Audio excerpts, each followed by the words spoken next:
The real names have been withheld to protect the identity of the person involved in this story. Therefore, throughout the video, we will use fictitious names. But nothing you will hear here is invention. This story happened, and it could be happening now to you. Let's call her Emily. An ordinary woman, with an apparently normal life. One of those who you wouldn't imagine keeping such deep secrets. She grew up in a small rural town in Oregon, in the United States. She was one of those who believed in romantic love, in happy endings, and in reconstructions after pain. Since she was young, Emily carried a certain sparkle in her eyes, but also a weight in her chest. At the age of 19, he experienced his first major disappointment in love. And there, she said to herself, without realizing it, a phrase that would become her silent prophecy. Everyone I love betrays me. At 23, another betrayal. At 25, one more. At 27, 30, and then at 34, the pattern repeated itself. Different people, different stories, but the same outcome. Men who promised the world and disappeared. Intense relationships that fell apart overnight. And the worst, she always discovered hidden messages, disguised lies, dinners with friends who never existed. She cried, suffered, swore she would never accept that again. But time passed, and the story began again. Same script, in a new body. Emily began to believe that the problem was with her. Maybe she was cursed, or that love just wasn't for her. Deep down, I felt unworthy. I didn't say that out loud, but it vibrated. And the universe, as always, listened. The pain wasn't just from the betrayal. Era of repetition. That suffocating feeling of living in a loop, as if your life has stuck in an invisible pattern. And then I ask you, have you ever felt this? Have you ever felt like you're stuck in the same type of relationship, with the same pain, just changing the other person's name and face? How many times have you said, now it will be different, and everything happened again? Emily said that. Every time. And every time, the universe brought back the same lesson, until it was Vista. Because behind every painful experience there is a hidden frequency, a mirror that reflects exactly what you vibrate, even if you don't realize it. This story isn't just about Emily. It's about you, about me, about all of us. If you feel like you're going through the same emotional cycles, if you've been cheated on more than once and wonder why, write here in the comments. I'm tired of repeating the same pain. This video can change your view of relationships, yourself, and what the universe is trying to show you. Watch until the end, because at the end, I'll reveal the exact moment everything changed for Emily, and it could change for you too. And if this has already touched you in some way, leave a like now, subscribe to the channel, and activate the bell, because this is just the first part of something much bigger that is about to be revealed. Emily was trying to move on. Each new relationship came with the promise that now it would be different. She made lists, promised herself that she wouldn't give in so quickly, that she would pay more attention to the signs. But all it took was for passion to arise, and everything was repeated. She gave herself completely. I made plans, gave up on dreams, silenced intuitions. And, little by little, he began to disappear inside the other. It was as if every time he loved, he lost a piece of himself. She looked in the mirror and saw a tired woman. Beautiful, yes, but she's exhausted, with the look of someone who has cried too much in silence. From those who live in fear of abandonment. And that fear vibrated louder than anything else. What Emily didn't realize was that, behind the sincere desire to be loved, there was a hidden belief, rooted since childhood. An idea that grew with her, even if it was never said out loud. Something like, I'm not enough to be chosen. And the universe, obedient as always, responded to this vibration. In one of her relationships, she heard the phrase that marked her the most. You are incredible, but I don't know what stops me from giving myself completely to you. She laughed outwardly, but inside, it was as if a part of her had crumbled. It confirmed, once again, what she feared was true. Something about her was not worthy of complete love. Emily began studying personal development, spirituality, and universal laws. I found phrases like, you attract what vibrates, and the external world is a reflection of your internal world. And although these words made sense, there was a gulf between understanding this rationally and actually feeling this truth in the body, in the heart. She tried positive affirmations, visualizations, energy baths, crystals, but nothing really changed. Because deep down, she still saw herself as the woman who was never enough. which was always changed, that she was only loved up to a point and then discarded.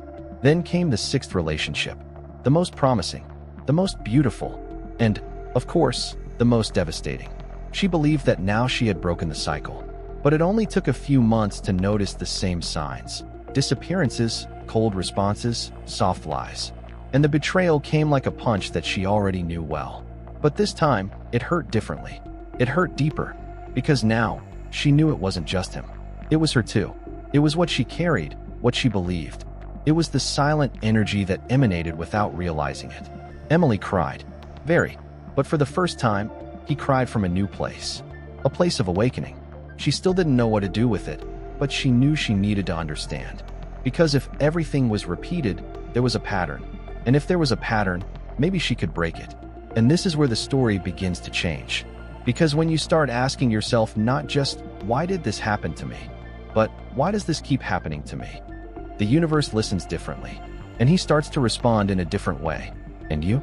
Have you ever had that feeling that you're doing your best, but still, something always seems to go wrong in the end? Have you ever trusted someone, given everything you could, and still been left behind as if nothing had meaning? Have you ever looked back and wondered, how did I end up in that same place again? Emily had been through this so many times that she had lost count. But perhaps the cruelest thing wasn't even the betrayal itself. It was after. The silence. The absence. The void left by someone who promised to stay. It was the feeling of having been forgotten by someone I said I loved. Of being replaced by something or someone who seemed to matter more. And this type of pain, no matter how much we try to rationalize it, lodges itself in a place that no logic can touch. If you've ever experienced something similar, you know what I'm talking about. And you also know that, no matter how much the world tells you to move forward, there is a part of you that remains behind. Prey, confused, carrying unanswered questions. And perhaps the biggest one is, why? Why does this always happen to me? Why is it that even when I change, the results stay the same? Why does it feel like there is an invisible force that pushes me to relive the same stories, with new people, but with the same pain in the end? This is where a lot of people start to blame themselves, to feel broken, where you start to doubt whether you will ever find a love that really stays. But what if I told you that maybe the problem isn't within you, but it's not outside either? What if this is all a reflection? A reflection of your deepest vibration, shaped not only by the experiences of your adult life, but by beliefs that were born when you were still a child, and that continue to operate on autopilot? Maybe you learned from an early age that love comes with pain, that being too available is scary, that surrendering is dangerous. Maybe you saw your parents get hurt, betray each other, abandon themselves emotionally, and even without meaning to, you kept this inside you as the normal model of what love is. And what was recorded back then has become standard today. Vibrational pattern. And these patterns are insidious because they don't scream. They whisper. They whisper in your thoughts when you say that you will no longer accept less than you deserve, but deep down you still believe that you deserve little. They whisper in your attitudes when you give in too quickly, or when you close yourself off in fear of feeling again. And the universe, always attentive, does not respond to what you say you want. It responds to what you vibrate, to what you, and when no one is watching, to those invisible truths that you carry without even realizing it. That's why sometimes we attract exactly what we say we don't want, because a part of us still vibrates in that old pain. She's still stuck in that distorted mirror of her childhood, her first disappointment, her first abandonment. And as long as this mirror is not broken, life will continue to reflect the same image, the same type of relationship, same story, as if the script was written years ago, and you're stuck with it to this day. This is where the law of correspondence comes in. And perhaps this is one of the most difficult universal laws to accept, because it forces us to look inside honestly. The law of correspondence says that everything that is on the outside is a direct reflection of what is inside you. Like inside, outside. As above, below. Nothing happens outside your vibrational field. No experience manifests itself in your reality without first having an energetic root in your internal world. And in Emily's case, this correspondence was almost cruel because it felt like the universe was mocking her. Every time she gave in, every time she believed that now it will be different, there it was. The same plot, the same abandonment. But the universe wasn't being bad. He was being precise. Exactly. Reflecting with mathematical perfection what she still vibrated, even without realizing it. Emily carried within her a vibration of rejection, an old emotional memory that said, I need to do a lot to be loved. I need to please, serve, give in, prove that I'm good enough. And this belief, silent as a hidden code, became a vibrational field that attracted, magnetized, and even invited situations that confirmed this feeling.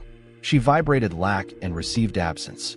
She made an effort to be accepted and received contempt. There was a fear of being changed, and it was. Because the universe does not respond to your conscious desire. It responds to your vibrational signature. What you feel is true, even if you say otherwise. It's like an antenna that tunes to the same radio station day after day because it has never been adjusted. And the only way to change what is coming from the outside is to change what is being emitted from within. The correspondence law does not judge. She just mirrors. She neither rewards nor punishes. It just reflects what you are believing it to be. If there is a lack of self-love inside, the outside will show this through people who ignore you, betray you, put you in the background. And no matter how much you say, I don't want this anymore, if you still feel like you need to deserve love, you will continue to attract situations that make you feel exactly the opposite. It's as if each relationship was a living mirror, an animated reflection of what you have not yet healed. And the more you try to compensate for what you feel by offering more than you have, the more you experience lack. And lack is in order for the universe to continue showing you lack. Emily didn't understand that. She thought that love was giving everything, that if it was enough, the other would stay. But this giving it all came from a broken place, from a deep fear of being left again. And what the law of correspondence teaches is that real love is not born of fear. It is not born from the urgency of being chosen. He doesn't need proof. Because where there is true love, there is permission. Permission to be who you are, to exist without begging for affection, to be loved effortlessly. And that was the point where everything started to turn around inside her. Not out, not yet, but inside, something began to tremble. Because when you begin to understand that what hurts outside is just an echo of what lives inside, you stop fighting the mirrors and start looking at the root. And the root was deeper than she imagined. Emily, for the first time, didn't rush to try to understand the other person.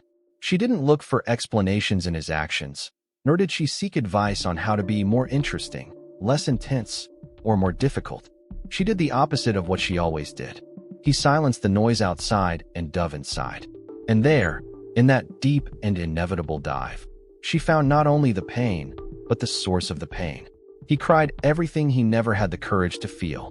The girl who grew up trying to be perfect so as not to be rejected, who got used to pleasing, being silent, accepting crumbs, afraid of being alone, who learned that he was kind with was useful, desirable with it was convenient, important with didn't bother.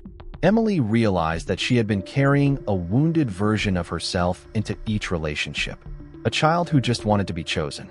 And as long as that part of her was not welcomed, she would continue looking for love where there were only mirrors. It wasn't a pretty process, not fast. There were days when she wanted to give up everything. But little by little, something began to reorganize inside her. He began to see that the other was never the villain in the story, that every person that passed through your life just responded to the vibration that she was giving off, not out of malice, but out of energetic coherence. And this clarity didn't come to blame. It came to free. Emily began to say no where she had been silent before, to prioritize yourself without fear of losing, setting limits without feeling guilty. He started looking in the mirror and saying, I choose myself. And the difference between someone who chooses themselves and someone who begs to be chosen is invisible to the eyes, but deafening to the universe. It was only when her frequency changed that the pattern stopped. Not because, suddenly, the world became fairer, but because she no longer vibrated like a victim. He no longer attracted unbalanced relationships because he no longer saw himself as incomplete. She became whole, and a whole person no longer accepts halves disguised as love. And here's the real plot twist. The moment that turns everything upside down. It wasn't about finding someone different. It was about her becoming someone different. Because while you wait for the world to change, you remain stuck waiting. But when you change, everything changes with you. You don't attract what you want. Attract what you believe you deserve. The universe does not punish, it only reflects. And when that reflection finally transforms, it's not magic, it's correspondence. It's life showing that, in the end, it was always you with you. It was always your vibration talking to reality. And this conversation only changes when you change your internal language. And Emily changed. Because finally, she understood that she no longer needed to prove anything to deserve love. She just needed to stop doubting that she deserved it. And now tell me, have you ever felt trapped in a cycle where you need to prove yourself to be loved? Have you ever been in relationships that hurt more than they healed? If yes, comment below the word release. Only those who feel it will understand the weight and strength of this word. It can be your first step to changing the frequency. Enjoy and like this video so that more people start to see the invisible patterns that shape their stories. And if this content touched something deep inside, it wasn't by chance. Subscribe to the channel right now. There's a lot of powerful stuff coming out there. In the next episode, you will learn about the case of a woman who spent years saying, money is evil. What she didn't know was that the universe was listening to her every word and responding with vibrational precision. What happened to her may explain why her financial life still doesn't flow. And maybe it will reveal what is blocking your abundance too.